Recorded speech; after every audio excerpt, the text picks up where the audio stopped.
Hi, this Chrome tutorial focuses on a second option for hair selection.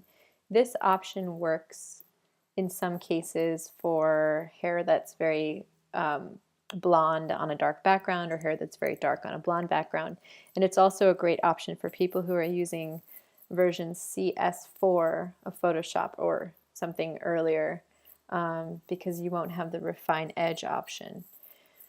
So the first thing that you want to do is you want to come over here and go to the channels tab, and these show the different color channels here. If you click on each one, you see different levels of contrast. So we want to find one where the hair all kind of looks close to the same level and that it stands out against the background. So this one's too similar to the background. And this one has too much detail in the hair. I think the green one is the perfect one. So you want to come down here, drag the layer or the channel and duplicate it. And now we want to use our levels tool to really bring out the contrast. So if we bring the midtones down and bring the highlights up, you can really start to see here how the hair stands out from the background. So once we adjust that, hit OK. And on a Mac, you can Command click the layer, or the channel, I'm sorry, and you get a selection from what you just created. So click back up on the RGB channel in order to be able to work on this image. Come back here to layers, and we're going to duplicate the background layer, and then we're going to create a layer mask using the selection that we just created. So if we hide the background, we can see what we just created, and it's very light, but as I put a new background on it, you'll begin to see the work in progress. So I'm going to copy this background, I'm going to paste it, and I'm going to put it behind this layer. And now we have a transparent, it's a good beginning, and if we start working on the mask here, we can start bringing out the details on the face and hiding the details in the background. So using the brush tool, we want to select the white, and you can switch back and forth between the black and white by clicking on the X. So it's a quick way to work on details. So we want to make sure we're selecting the mask part of the layer, and using the white brush, we start to brush back in the details.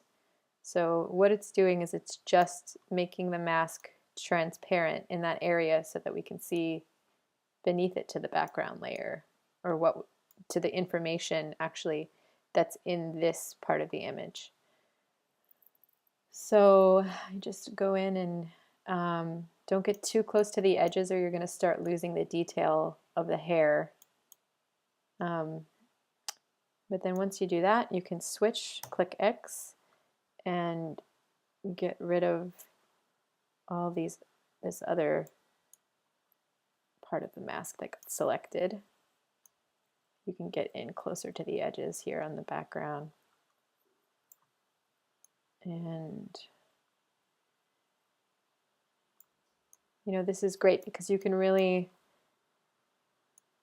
zoom in and you can be much more detail oriented than I'm being if you want to. You can make a smaller brush and get the edges perfect when you have more time.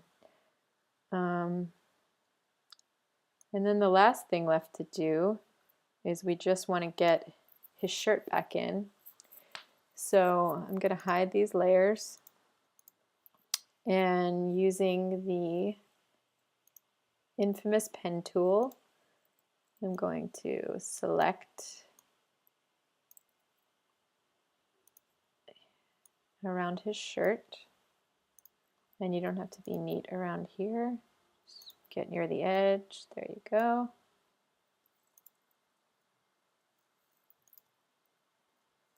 And as you see, we can't really see where his shoulder ends, but I'm just going to guess based on the size of his other shoulder. We're going to come over here to paths. We're going to again hit Command, click on it, which makes the selection. Come back to the layers and come back to your mask and hide the background and grab the brush tool, and we're just going to brush that shirt right in, just like that.